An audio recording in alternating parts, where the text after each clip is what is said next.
So here's something that'll mess with your head. A group of teachers predicted how their students would perform on an assessment.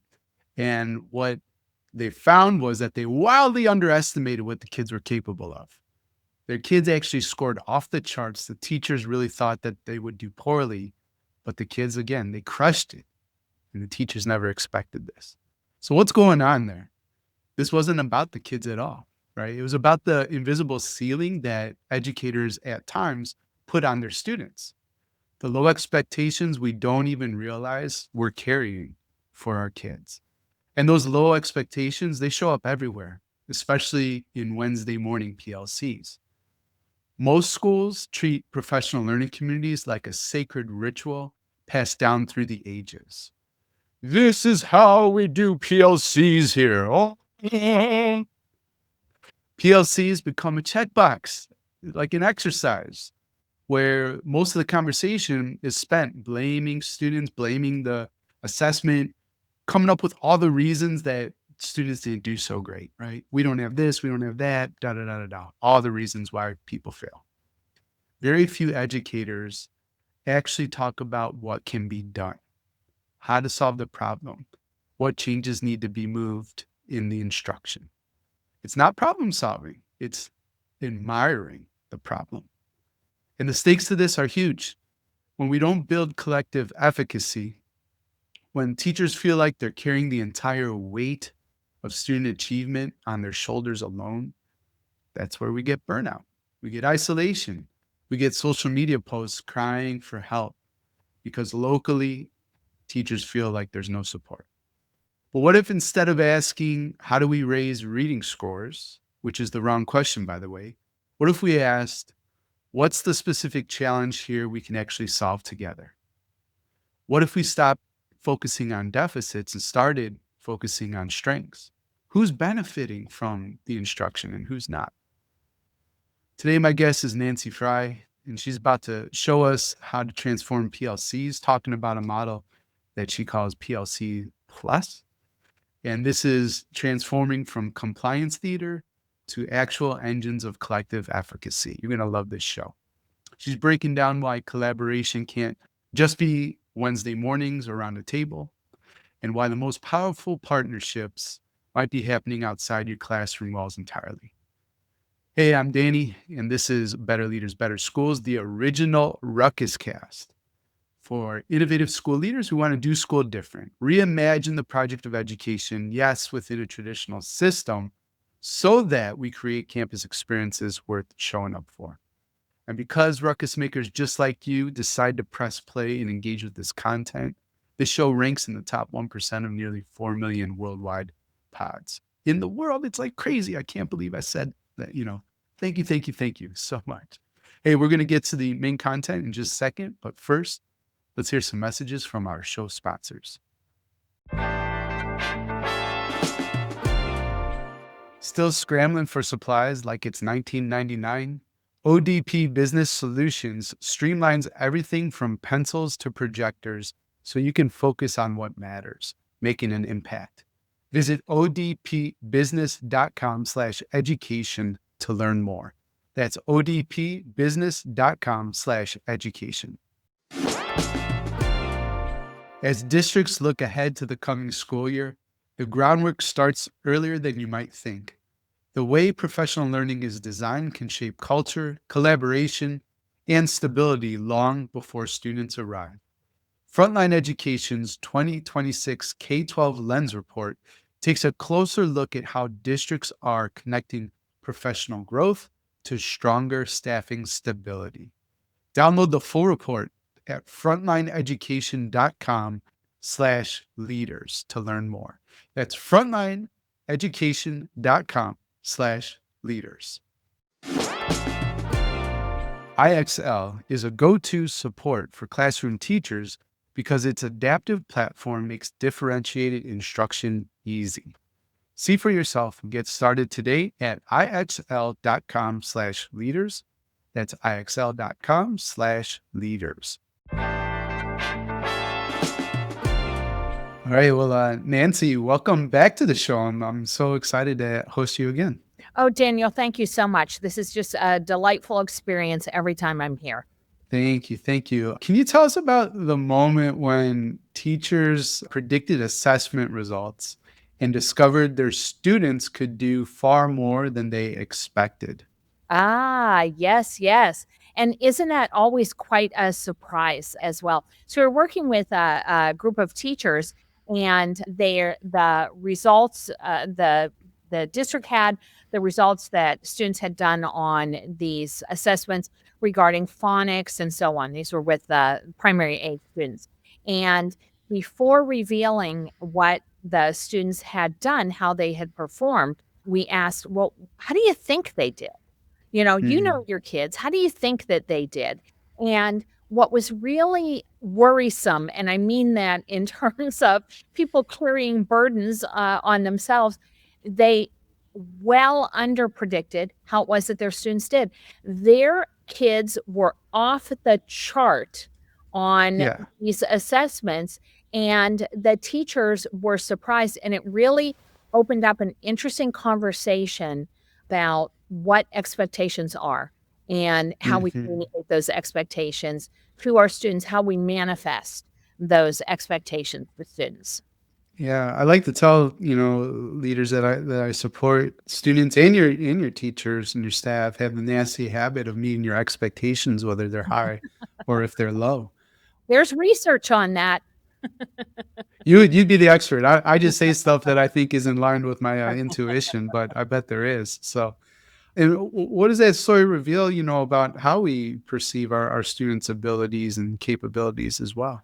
Well, and I wouldn't necessarily make this solely about this particular group, but Sure, sure. I think that for all of us, hey, I'm a teacher too. And Hmm. for all of us, we can sort of get lost in the weeds of delivering instruction and perhaps not quite enough time spent in hanging out with how it is that students are doing. How are we assessing? How are we monitoring that learning so that we get a better feel for where we can speed up, where it is that we need to slow down? In other words, that the curriculum itself and the delivery of that can take the foreground, and we sort of forget, oh, yeah, we need to check in with kids. We need to find out how it is that they're doing so that we can make those decisions about we can speed up.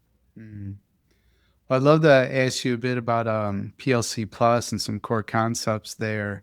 And I know that you say that PLCs are on a continual journey of improvement. What old models are schools still using that need to be updated these days? Well, I think the interesting thing is that in many cases, they aren't using models. Mm, And Daniel, have you ever played that game, maybe at summer camp or something like that, where everybody would sit in a circle and the first person would whisper a message into their neighbor's ear, the person sitting next to him, and it would go all the way around the circle, whispering, whispering, whispering, yeah, yeah, until it got back to the original person, and everybody would laugh because the message was so very different. I right. think that's what happens sometimes with professional learning communities, that whatever your first teaching job is, Mhm. somebody says to you, "Hey, we do PLCs on Wednesday mornings." And you're like, "What's a PLC?" "Don't worry, I'll show you." That becomes your model. And it becomes like the whisper game, right? Mm, It's like, well, this is what I know. And because this is what I have experienced. And so I replicate that going forward. And I really do believe there isn't enough attention at the teacher preparation level to helping adults learn how to collaborate with one another, and there's mhm, very little attention that is ever given at the in-service level. It's just, we've got a schedule. It's Wednesday mornings. That's when it is that we do PLCs. Go forth and do those PLCs. mhm, mhm. Yeah, I don't know if it's so long ago to remember my teacher training days, but I'm not sure that that collaboration piece Mhm, was a mhm. part of it. The other shocker too is like, getting into a classroom and you're not prepared when you say, "Okay, Nancy, we're going to be doing this today in class," and you say, "No, Mr. Bauer, no, we're not." It's like, wait, what? We're like we're going off script. 30 seconds in, how do I respond in the moment? So it's those Right. practical things that get missed at Right. times. Well, and Danielle, I think you hit on a really important point there too, because when we're talking about professional learning communities, we are not talking solely about what happens on Wednesday mornings when it is a late start for the children, and now we're Hmm. all sitting around a red round table in someone's classroom, and that's what counts for collaboration. Collaboration happens all through, or should happen all throughout the day. And that includes being in and out of each other's classrooms Mm. and being able to collaborate that way. So that Mr. Bauer, when you do have that kid who says, nope, No? not going to do it, you have professional Yeah. relationships with your colleagues to be able to collaborate. How do I solve this? How do I address this?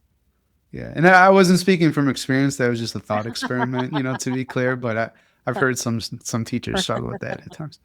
Fair enough. Uh, we've had standards for decades, and yet we're still debating what students should learn. What's going on there?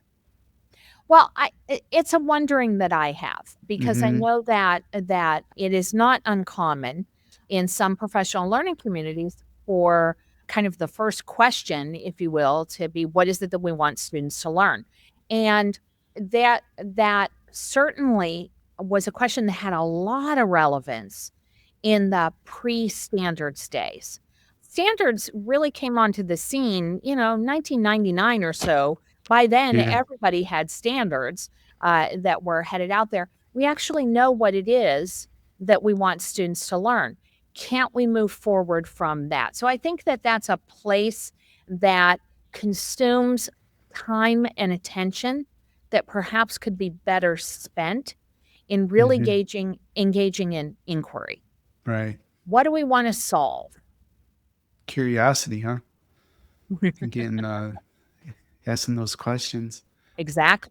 I appreciate like how you mentioned collaboration doesn't necessarily have to be Wednesday mornings with a late start, right? And it's in the hallway and throughout the day, right? As often as Absolutely. possible.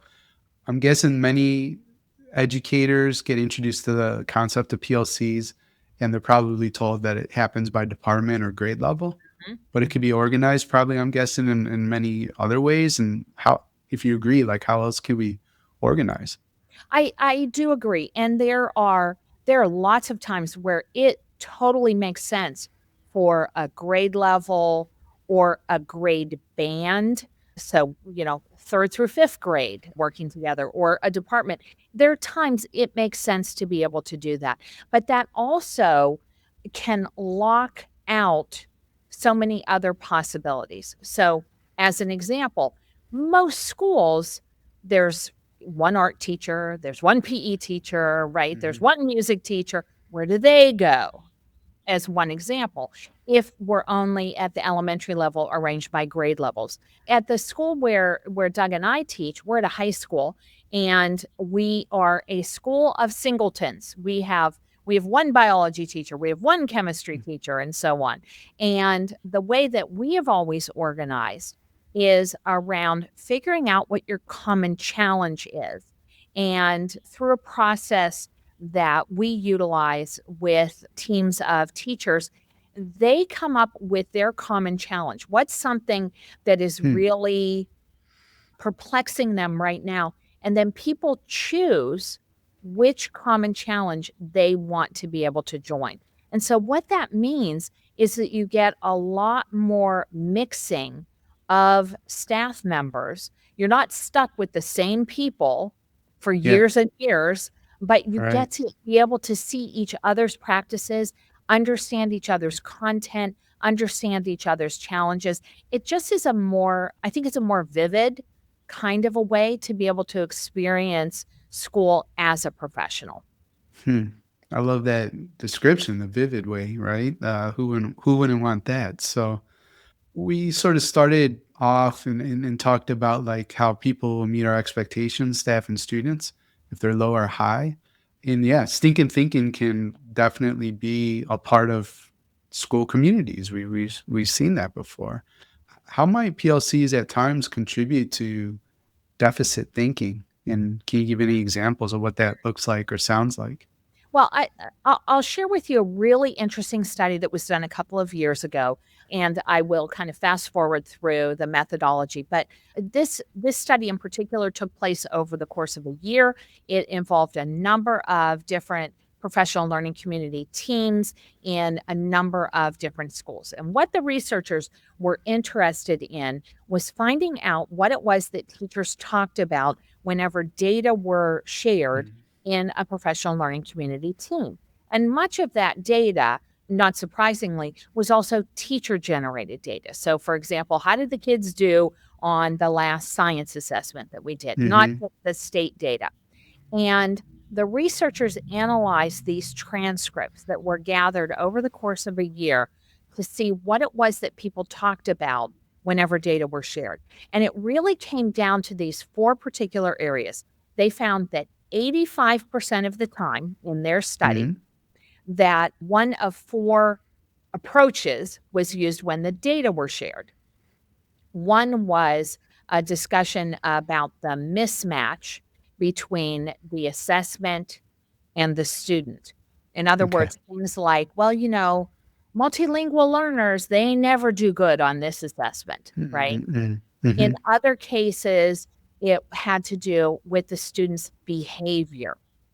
Things like, well, he never pays attention. That's why he had this low test score. A third reason was discussion of the student's home life. Well, we shouldn't be surprised that those students didn't do well on this reading assessment because nobody reads to them at home. And the fourth reason was speculating on a possible disability. Things like, well, I think he did really badly because I think he has dyslexia. Mhm. 85% of the time, that's what the teachers, the teams in these studies talked about. Only 15% of the time did they ever talk about things like what could be done instructionally? What did Hmm. you have success with? What I might do differently? And when you think about what the purpose of a professional learning community team is, it's to problem solve. It's not Mhm. to admire the problem. And I think it's really important to say, too, that the teachers that were involved in this study are not uncaring teachers in any way. They are not uncaring teachers, but they might be teachers who lack a sense of collective efficacy. Hmm. And because of that, in the face of not knowing what to do, they turn to the only thing that they know, which is, well, it must be the kids because I'm working Yeah. really hard. It must be. Mhm. Sounds a little bit like blame. I don't want to put those words in your mouth, but to me, it sounds like a lack of ownership too, right? Like, I have worked hard. I've done everything I can as a teacher.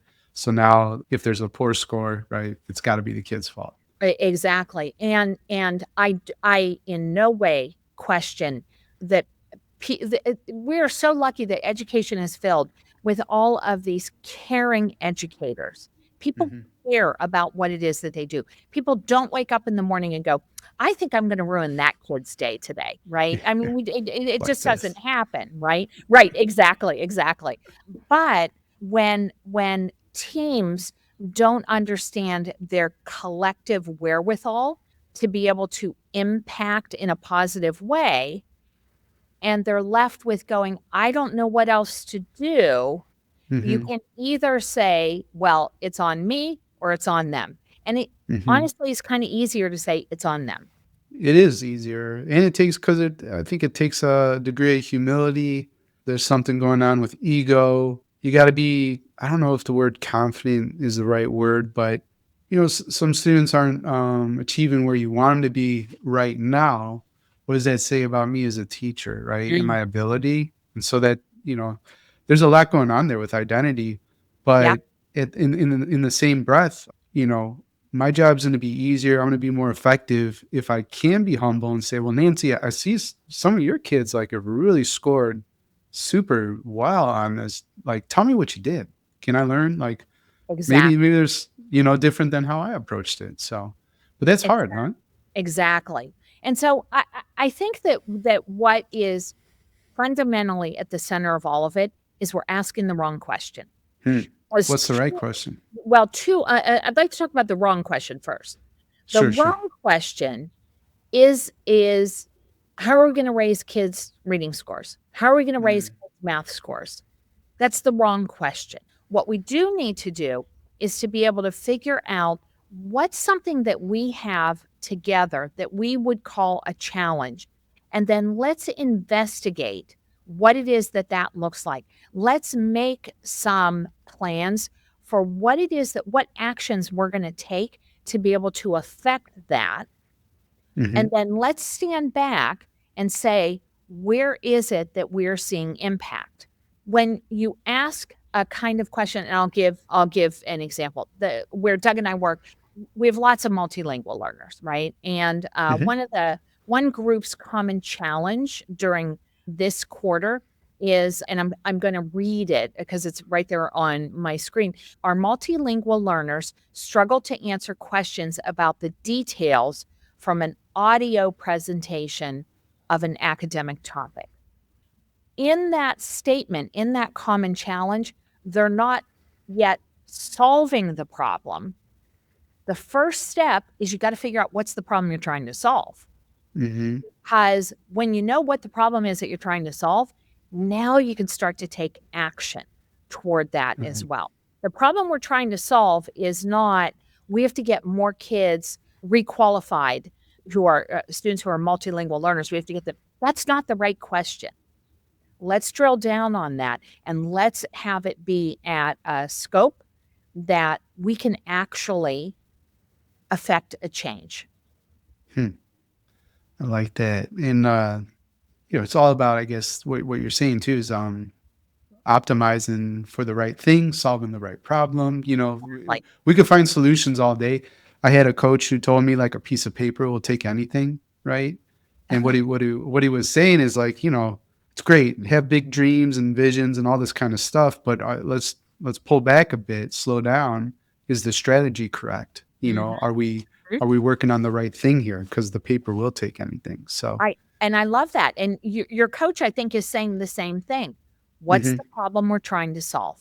Before we move into taking action, we need to give ourselves time to be able to figure out, well, what is it we're actually trying to address?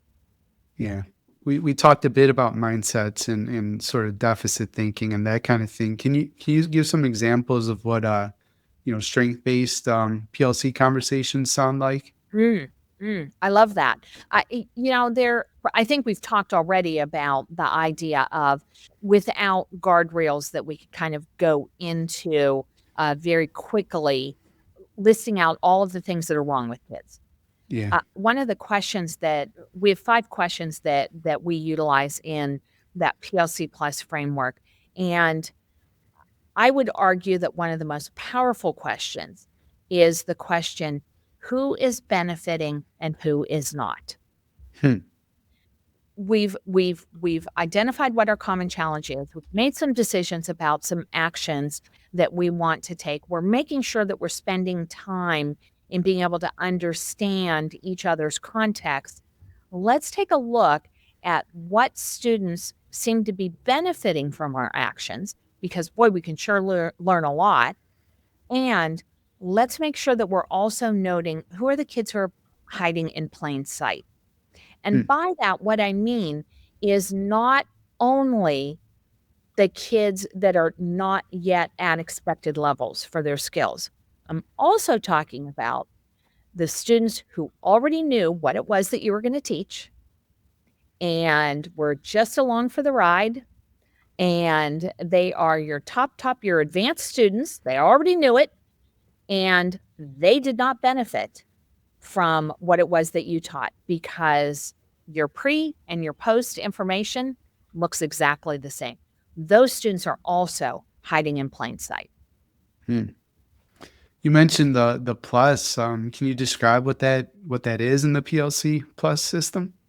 Well, we like to say that the plus is us, that in particular, that understanding that we are a collective, we are not independent operators, but but rather that there's a collective responsibility and there's a collective efficacy to what it is that we do, sure helps to be able to reduce teacher isolation. Nothing is lonelier. Nothing Yeah. is lonelier than feeling like you are the only person who's taking on all of these challenges. And you have these great social relationships with the people that you work with, but at the end of the day, you're the only one that's sitting with all of this. And my Mm. gosh, that's exhausting. My gosh, that's burdensome. And no wonder that there are so many teachers who feel burnt out because they feel like they're carrying all of it alone. And so Yeah. how do we create structures for teachers, for educators to be able to share that burden, to create some interdependence, and to make sure that we are not leaving any teacher behind in the work that we do collectively as a school organization? Yeah, that's so true. You see it a lot on social media. Teachers are raising their hand, asking for help because they Mhm. do feel like they're doing it. It's all on their shoulders, and they don't feel the support, at least locally. So And I think that's that's a something huge that we piece. should applaud. People raising their hand and saying, "I Hmm. need help," Hmm. that is there's an act of courage to that. And lucky for all of us at the organizational level that we do have people who say and are willing to say, "I need help," and to Yeah, understand that that is not a sign of weakness, that is a sign of strength. Let's for sure, capitalize on that. 100%. ODP Business Solutions, formerly Office Depot Business Solutions Division, has been a trusted partner for schools for 30 years. At ODP Business Solutions, we're by your side to meet your evolving education needs. Let's talk about what keeps Ruckus Makers up at night. Creating engaging learning spaces while juggling budgets, safety protocols, and those endless supply lists. Here's the game changer. ODP Business Solutions helps you tackle it all. We're not just another vendor, we're your strategic partner in transformation. Want to turn a tired computer lab into a STEAM innovation center? We'll help design it. Need to keep 8 schools stocked and spotless? We've got sustainable solutions that scale.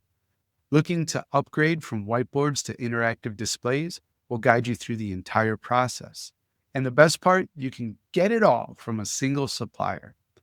That helps you simplify ordering and streamline budgeting while staying compliant with easy access to cooperative contracts. However you want to advance, ODP Business Solutions has 30 years of experience helping districts like yours get ahead. Visit odpbusiness.com/education to learn more. That's odpbusiness.com/education.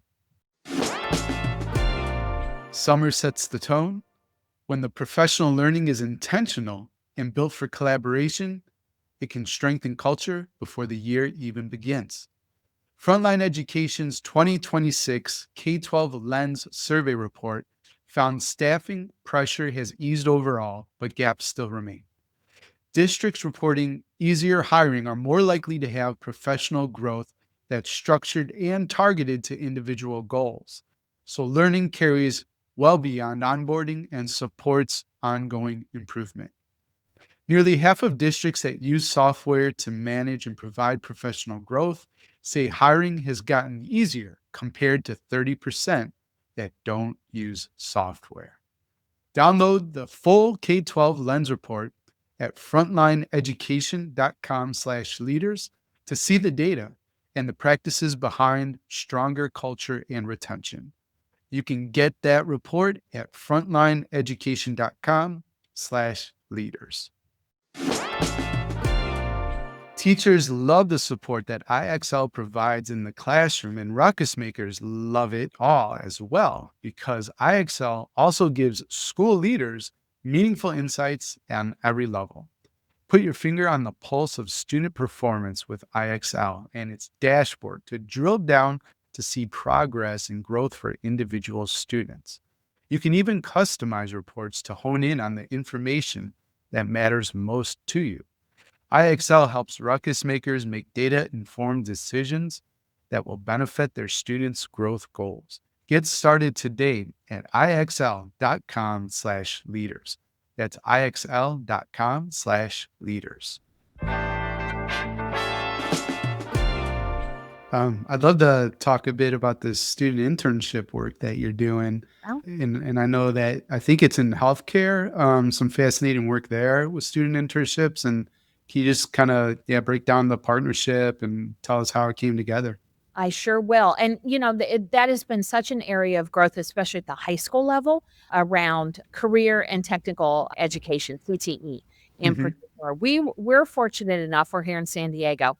We're fortunate enough 18 years ago that we partnered with a large healthcare organization. Healthcare, by the way, is predicted to be one of the really growing areas in terms of careers over the next couple of decades. And so we have kind of a unique program, but I think that it's one that so many schools around the country are really taking to and refining in their own way. So, what we do at our school is that we partner with a large healthcare organization, Sharp Healthcare, and the students begin doing internships in their ninth grade year. Now, for us, internships are part and parcel of every student's experience beginning in ninth grade. They are not hand selected.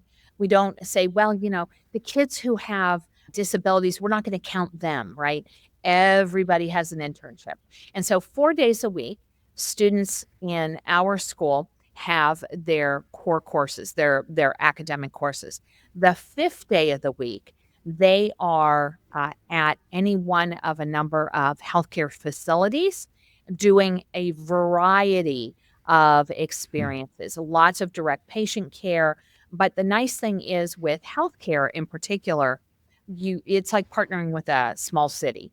So we've got kids who are interested in security and they're partnering with the securities folks at the hospital. We have kids who are interested in construction. They are partnering with the facilities folks.